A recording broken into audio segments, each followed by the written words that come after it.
नमस्कार, आप देख रहे हैं इंडिया टीवी। आपके साथ मैं हूं ज्योत्सना पाटनी। दिल्ली में मुंबई की एक लड़की की हत्या की दिल दहला देने वाली खबर सामने आई है। लिव इन पार्टनर आफताब ने अपनी गर्लफ्रेंड श्रद्धा का मर्डर किया। उसकी डेड बॉडी के 35 टुकड़े किए, शव को टुकड़े टुकड़े करके 18 दिनों तक ठिकाने लगाया और मर्डर के बाद दिल्ली में 3 इलाकों में शव को फेंका। 5 महीने बाद लड़की की हत्या का खुलासा हुआ और आरोपी को पुलिस द्वारा गिरफ्तार कर लिया गया है। बताया जा रहा है कि श्रद्धा आफताब के साथ लिव इन में रहती थी और उस पर शादी का दबाव बना रही थी और एक दिन इसी बात को लेकर मई महीने में दोनों के बीच बहस हुई और आफताब ने उसका मुंह दबाया और उस दौरान उसकी मौत हो गई। फिर आफताब ने उसके शरीर के 35 टुकड़े किए, बाकायदा एक बड़ा फ्रिज खरीदा, उन शरीर के टुकड़ों को फ्रिज के अंदर रखा और लगभग 15 से 18 दिन तक दिल्ली में 3 अलग अलग जगहों में थोड़ा थोड़ा करके उन टुकड़ों को ठिकाने लगाया। ये मेहरौली की तस्वीरें आप देख रहे हैं। ये वही जंगल है जहां आफताब ने श्रद्धा के शरीर के टुकड़ों को अलग अलग करके फेंका और जब इस पूरे मामले का खुलासा हुआ, पुलिस ने इस मामले में जांच की तो आरोपी को गिरफ्तार कर लिया गया। इस सनसनीखेज मर्डर की पूरी टाइमलाइन आपको बताते हैं, विस्तार से समझाते हैं। 5 महीने पहले श्रद्धा अचानक लापता हो गई। घर वालों को तब पता चला और उन्होंने श्रद्धा के फेसबुक पर स्टेटस डालना बंद कर दिया। मिसिंग की रिपोर्ट तब दर्ज कराई गई। तब इस सनसनीखेज मर्डर का खुलासा हुआ। आफताब ने डेड बॉडी के 35 टुकड़े किए। 18 दिन तक वो शव के टुकड़े फेंकता रहा अलग अलग जगह पर। मेहरौली के जंगल की तस्वीरें आप देख रहे हैं।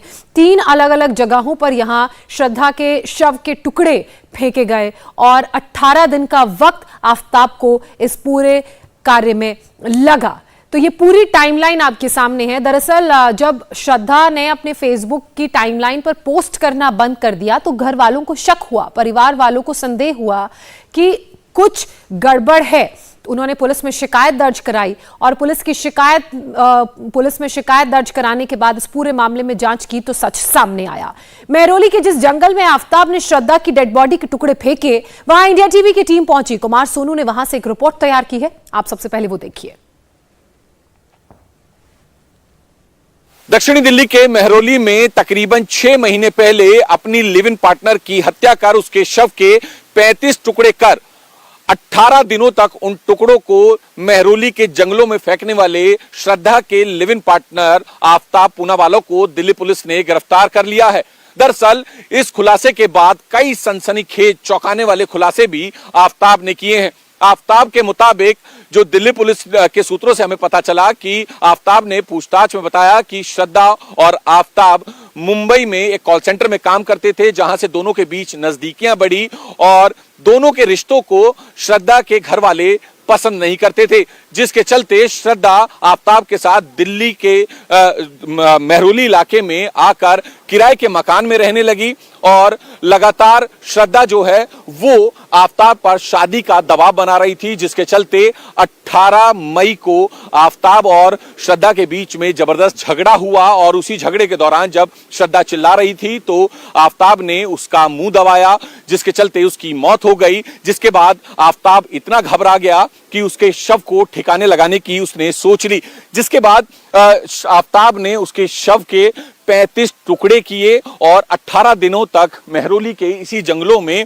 रोजाना फेंकता रहा। और पुलिस के सूत्रों का कहना है कि आफताब को कोई देखे ना, तो इसके चलते वो रोजाना रात 2 बजे के करीब अपने घर से निकलता था। एक थैली में जो टुकड़े थे शव के वो लेके निकलता था, कुछ छोटे छोटे टुकड़े लेकर रोजाना निकलता था 18 दिन तक और इन्हीं जंगलों में अलग अलग डायरेक्शन में वो फेंक दिया करता था। आफताब इतना शातिर था कि थैली से वो टुकड़े निकाल कर खुले में जंगल में फेंकता था ताकि उसे जो जानवर हैं वो खा लें और उसके शव के टुकड़े बरामद ना हो और वो पकड़ा ना जा सके।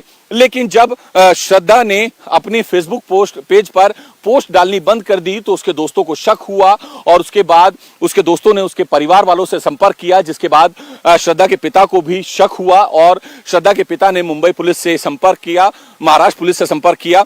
उसके बाद पुलिस ने ये कहा कि क्योंकि मामला दिल्ली का है तो आप दिल्ली में जाकर इसकी शिकायत दर्ज कराएं, जिसके बाद मेहरौली थाने में श्रद्धा के लापता होने की शिकायत दर्ज कराई गई और मामले की जब जांच आगे बढ़ी तो आफताब से पूछताछ हुई। आफताब ने जब पूछताछ की गई उससे तो उसने कई अहम खुलासे किए। दरअसल उसका कहना है कि वो बकायदा एक बड़ा फ्रिज भी बाजार से खरीद कर लाया था, एक आरी खरीद कर लाया था ताकि श्रद्धा के शव के टुकड़े कर सके और उन शवों के टुकड़ों में से बदबू ना आए, तो लिहाजा वो फ्रिज में उसने जो है कंटेन किए, प्रिजर्व किए ताकि किसी भी तरीके से बदबू ना उठे, क्योंकि अगर बदबू उठती तो अड़ोस पड़ोस के लोगों को शक होता और वो पकड़ा जा सकता था। फिलहाल दिल्ली पुलिस ने इस पूरे मामले में कई अहम खुलासे करते हुए आफ्ताब पूनावाला को गिरफ्तार कर लिया है।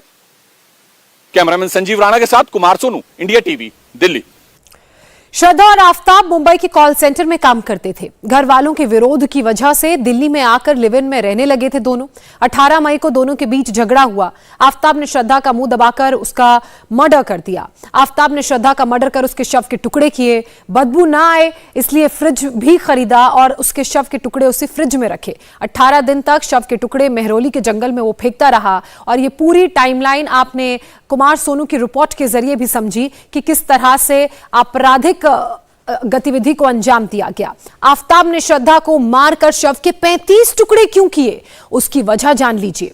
पुलिस के मुताबिक आफ्ताब पर शादी का दबाव बना रही थी श्रद्धा। शादी को लेकर आफ्ताब और श्रद्धा में झगड़ा हुआ था, बहस हुई थी और 18 मई का यह पूरा घटनाक्रम है। उसी दौरान जब श्रद्धा चिल्ला रही थी तो आफ्ताब ने उसका मुंह दबाकर चुप कराने की कोशिश की और उसकी मौत हो गई। और उसके बाद जब उसने देखा कि श्रद्धा की मौत हो गई है तो उसने आनन फानन में शव के टुकड़े करके उन्हें फ्रिज में प्रिजर्व करके रखा और 18 दिन के वक्त के अंदर टुकड़ों को धीरे धीरे करके मेहरौली के जंगलों में वो फेंकता चला गया।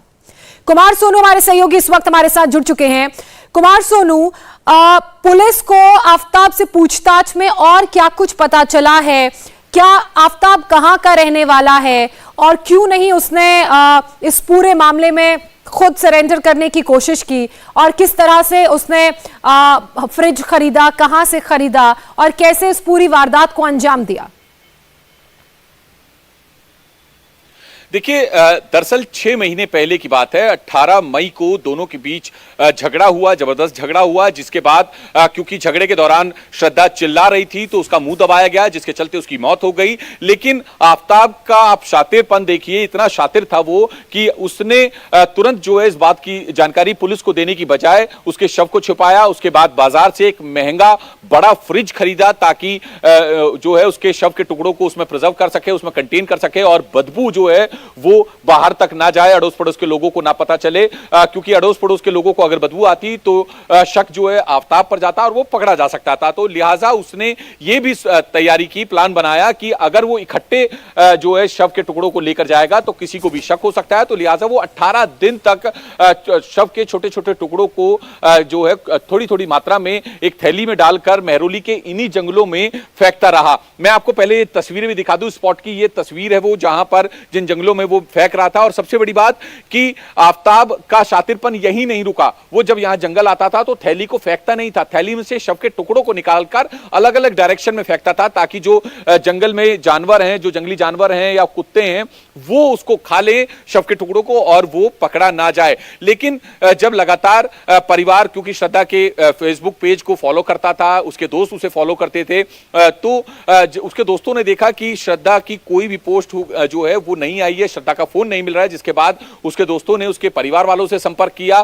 परिवार वालों को भी ये बड़ा अजीब सा लगा। जिसके बाद उसके फोन पर फोन मिलाया गया तो फोन नहीं मिल रहा था श्रद्धा का। उसके बाद महाराष्ट्र पुलिस से संपर्क किया गया। उसके बाद महाराष्ट्र पुलिस ने कहा क्योंकि मामला दिल्ली से जुड़ा है तो आप दिल्ली जाकर इसकी शिकायत करें। मेहरौली पुलिस में जो है शिकायत दर्ज कराई गई लापता होने की। उसके बाद श्रद्धा के live in partner Aftab Poonawalla के मोबाइल को ट्रेस किया गया, उसकी लोकेशन को ट्रेस किया गया, उसको डिटेन किया गया। उससे जब कड़ाई से पूछताछ की, हालांकि शुरुआती दौर में तो आफ्ताब जो है गोलमोल जवाब दिल्ली पुलिस को दे रहा था, लेकिन जब दिल्ली पुलिस ने सख्ती से उससे पूछताछ की तो उसने कई अहम खुलासे किए, जिसमें उसने कहा कि बकायदा बाजार से आरी खरीद कर लाया, एक बड़ा फ्रिज खरीद कर लाया ताकि बदबू ना आए शव के टुकड़ों से। और 18 दिनों तक इन्हीं जंगलों में रोजाना रात को तकरीबन 1:30 से 2 बजे के करीब अपने घर से वो निकलता था और इन जंगलों में आकर फेंक देता था। रात को निकलने का उसका मकसद 2 था। एक तो ये कि दिन में कोई पड़ोसी उसे ना देख ले, आस पड़ोस का रहने वाला जो लोग हैं वो उसे ना देख ले, और दूसरी बात जब रात में वो जंगल में आएगा तो उसे उस दौरान कोई नहीं देखे,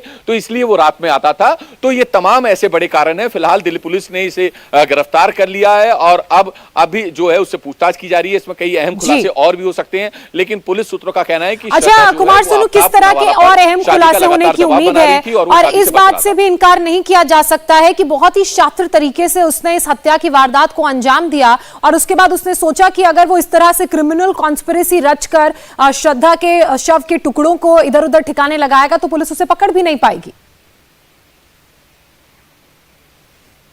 देखिए बिल्कुल ज्योत्सना, इतना ही नहीं कि इन जंगलों में, जहां मैं आपको दिखाऊं कि ये देखिए आप कितने घने जंगल है, यहां पर रात में तो छोड़िए दिन में भी कोई नहीं आता है। तो ऐसे में उसने पूरी प्लानिंग की, स्पॉट को आइडेंटिफाई किया और सबसे बड़ी बात कि 7 से 10 जगह हैं ऐसी अलग अलग डायरेक्शन में। इलाका इन्हीं जंगलों का है, लेकिन अलग अलग जगह पर अलग अलग डायरेक्शन में 7 से 10 जगहों पर शव के टुकड़े फेंके, ताकि एक ही जगह टुकड़े ना फेंके, क्योंकि एक ही जगह फेंकता और अगर उसे जानवर नहीं खाते तो वो पकड़ा जा सकता था। इलाके की सीसीटीवी फुटेज भी जो है खंगाली जा सकती थी, जिसके बाद पुलिस ने पूरे मामले का खुलासा करते हुए आफ्ताब को गिरफ्तार किया है, क्योंकि लगातार जो है आफ्ताब जो श्रद्धा है वो फेसबुक पोस्ट कर रही थी। और मैं आपको बताऊं कि और इसी वजह से श्रद्धा के परिवार वालों को पता चला कि उनकी बेटी के साथ कुछ ठीक नहीं हो रहा है। उसकी जानकारी मिलते ही पुलिस में जब शिकायत की गई तो इस पूरे मामले का पता चला।